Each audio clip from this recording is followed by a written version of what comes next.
Hi, and great to see you all again on the on my vlog. Big word for a me talking to a camera on my computer. And of course, why am I doing this? Well, I'm doing it because I'm trying to help you fathom out some of the secrets of the famous book, The Mighty Advisor, which you can get on Amazon. And so many of you are giving me some positive feedback, so I'm continuing to do this. And we talked about the Mighty Advisor in the last two vlogs about, first of all, the encounter when I was introduced to what a Mighty Advisor is.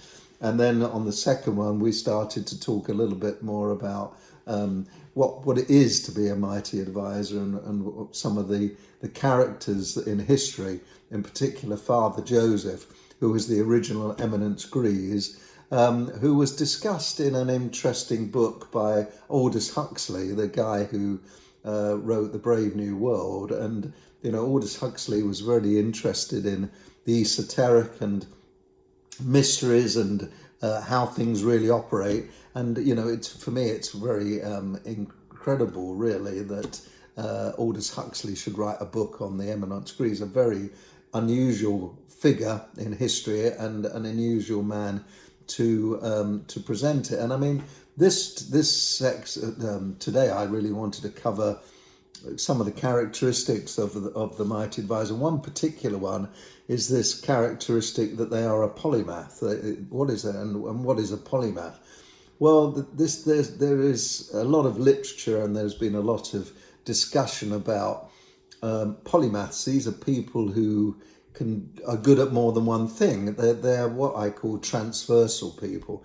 They're people who can have a thinner veneer of expertise, but on a much wider horizon.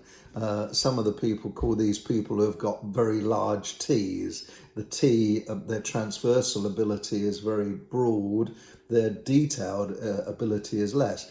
And one of the great things about the polymath, and that's why they're important in this role of the Mighty Advisor through history and in modern day, is that they're able to integrate many things. And in the book, I talk a lot about the word gestalt.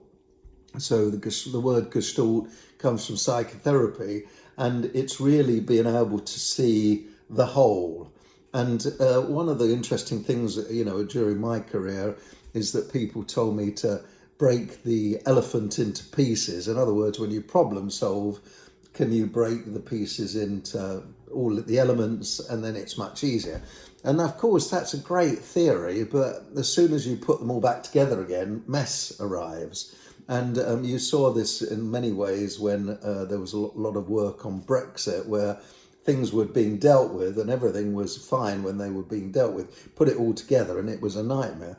So one of the things about the Mighty Advisor through history and in modern day is that they can see the gestalt of the problem. They don't try to break the problem into pieces and work on it in a serial way. They work on it in an integrated way. And the polymath is really the person who has that interest in the big picture, the gestalt of it. And this is something that is talked a lot about in the literature about the Renaissance man or the Renaissance woman, who were these characters, hundreds of years ago, who were able to do more than one thing. So they were interested in not only the hard logical things, such as maths and astrology and astronomy, but they were also interested in the softer esoteric things, such as intuition and use of alchemy.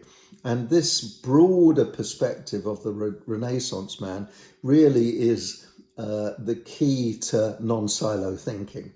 And I think all of you who have worked in organizations and with people know that there's this incredible thing about people sitting in their place around a table, but unable to see the whole integration. And many people I work with over the time, I have to sort of say to them, well, you might be VP of this, but you're also a corporate officer.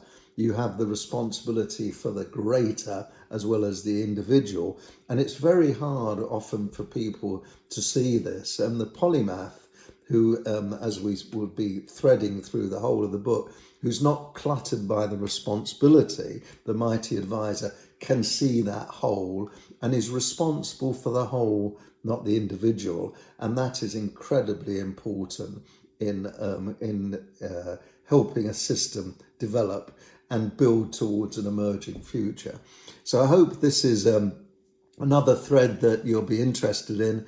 Let's speak again next time, and fantastic to see you all. Keep reading, keep learning. See you soon. Bye for now. Ciao, ciao.